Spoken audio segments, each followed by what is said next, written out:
مساء الخير عليكم. معاكم أسماء خطاب من Walk Like an Egyptian. ده هنتكلم عن شخص مهم جدا في تاريخ مصر، لكن هنتكلم عنه من منظور شخصي. الشخص اللي هنتكلم عنه النهاردة هو الرئيس الراحل محمد أنور السادات.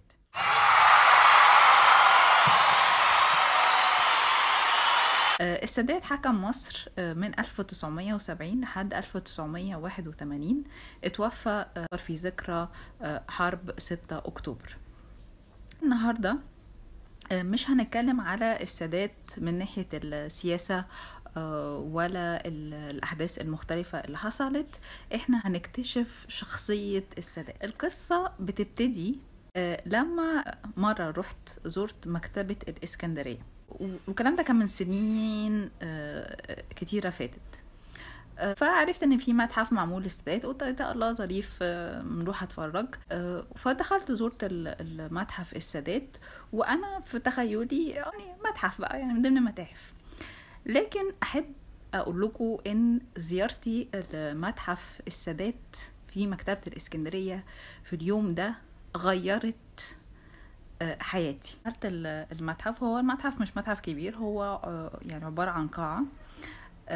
أول ما تدخل بتلاقي صور للسادات، صور شخصية بتاعته وبعض من المتعلقات الشخصية بتاعته. ففي فرشة السنان بتاعته، مكنة الحلاقة، مجلات قديمة من وقت السادات بتحكي طبعا فيها أخبار عن حرب أكتوبر. أول حاجة لفتت انتباهي وأنا بتفرج على الحاجة إن في صوت أدعية، وصوت أدعية. لما ركزت في الصوت، ايه ده صوت السادات. في صوت تسجيل هو كان عامله ريكوردر لنفسه، بيقول فيها أذكار زي أذكار الصباح والمساء، وبتتردد يعني طول ما انت او انتوا بتزوروا المتحف انتوا سامعينها في الباك جراوند. وبعدين بتبصوا بتلاقوا الراديو بتاعه، وبتلاقوا فيه الكرسي بتاعه، البيجامة، البدلة اللي هو مات فيها ولسه الدم عليها. وبعدين ابتديت اتفرج ولقيت صورة فرح ولقيت ورق مكتوب بخط الإيد. فحسيت ايه ده خط الإيد ده السادات هو اللي كاتبه. فأخذني الفضول ان انا اقرأ الحاجات اللي هو كاتبها. اول حاجة شفتها كانت جنب صورة السادات مكتوب: ما هي قيمة الحياة؟ إن عرضنا الأمانة على السماوات والأرض والجبال فأبين أن يحملنها وأشفقن منها وحملها الإنسان. تختلف قيمة الحياة بالنسبة لكل فرد حسب نظرته إليها، ويقيني إننا إذا لجئنا إلى معايير الشرف والوفاء وكل ما يجعل الحياة قوية سليمة فإننا سنجد الحياة حلما جميلا جديرة بأن نحياها وجديرة بكفاحنا في متعدد صوره. كتبت للزمان في السجن. لا استنوا بقى، السادات اتحبس؟ كان رئيس مصر اتحبس امتى وفين وايه القصة بالظبط؟ ايوه، السادات اتحبس، دخل السجن مش مرة مش مرتين، يمكن فوق 3 مرات. والكلام ده طبعا قبل سنة 1952. احنا عارفين ان احنا في مصر قبل سنة 1952 كان نظام ملكي. اخر حد حكم مصر كان الملك فاروق من نسل محمد علي اللي حكم مصر 1805. وبعد 1952 ابتدينا الجمهورية ونظام الحكم اصبح مختلف. الاحتلال البريطاني على مصر ابتدى من 1882، ومن ساعتها وحاول المصريين سنين طويلة انهم يحصلوا على حرية مصر من الاحتلال الانجليزي. رسميا على الورق اخذنا الاستقلال من الانجليز سنة 1922، لكن ده على الورق بس. يعني فعليا احنا كان الانجليز هم اللي مسيطرين على كل حاجة، حتى يمكن الملك نفسه. فقامت حركة ضباط الأحرار علشان يتخلصوا من الإنجليز، وطبعا ويقلبوا نظام الحكم وحاجات كتيرة مش هنتكلم عنها في الفيديو ده. فكانوا بيقوموا بعمليات مختلفة ضد الإنجليز. كل مرة كان السادات يتقفش يدخل السجن المعتقل السياسي. طبعا معتقل سياسي وقت الانجليز ما كانش اظرف حاجة خالص، يعني كان زي مثلا سجن القلعة ده كان من السجون اللي بيتعرف فيها ان هو كان بيبقى فيها انواع من التعذيب، حتى المكان اللي بيقعدوا فيه يدوبك أوضة صغيرة يناموا على الأرض، مفيش يمكن بس بطانية يتغطوا بيها.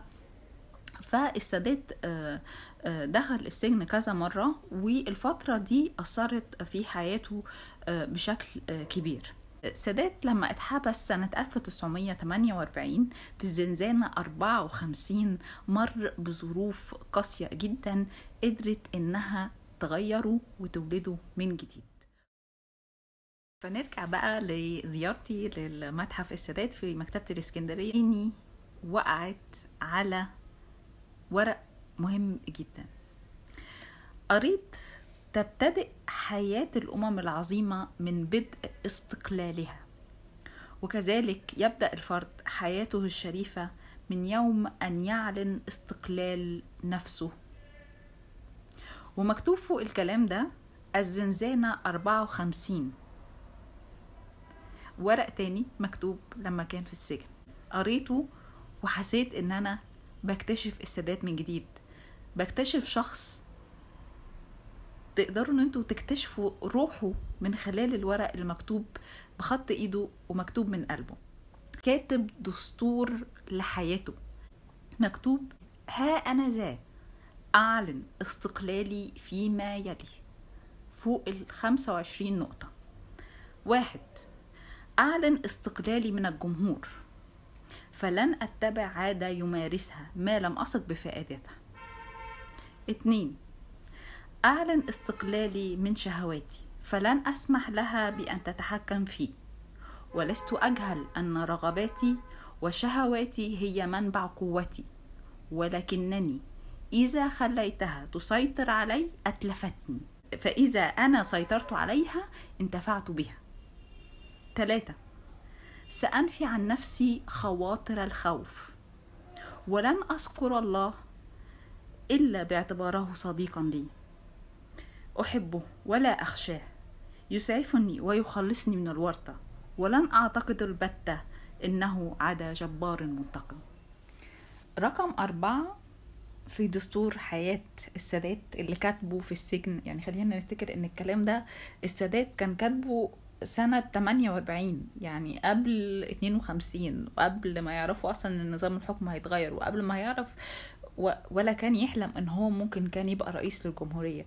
فقد إيه فترات ممكن فعلا تبقى صعبة في حياة الواحد يقعد فيها مع نفسه ويستغل الوقت ده إن هو يريكونكت مع نفسه ويقدر إن هو يصفي ذهنه ويبقى على روحانيات عالية. يعني هو ده جمال السادات.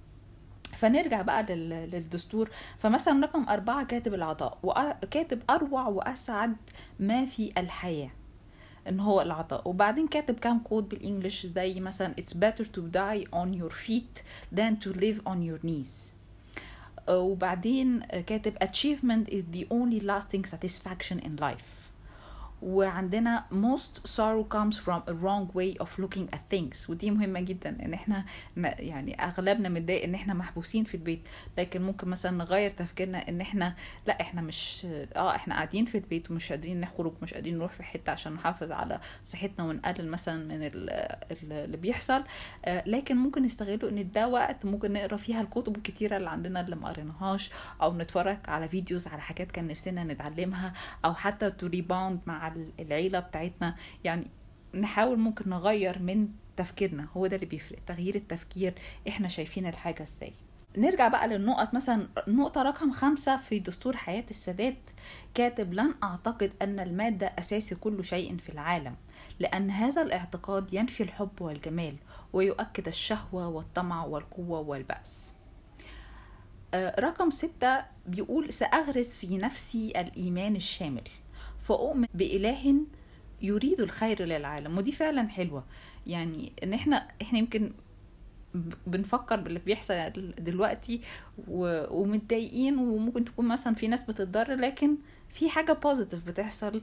يمكن ربنا عايز خير، ان يكون مثلا التلوث يقل، في اكيد خير بين أي حاجة بتحصل. فهو كاتبها إن هو هنا سأغرس في نفسي الإيمان الشامل، فأؤمن بإله يريد الخير للعالم، وأؤمن بالحب والشرف والوفاء، وفي كل ما يجعل الحياة قوية سليمة.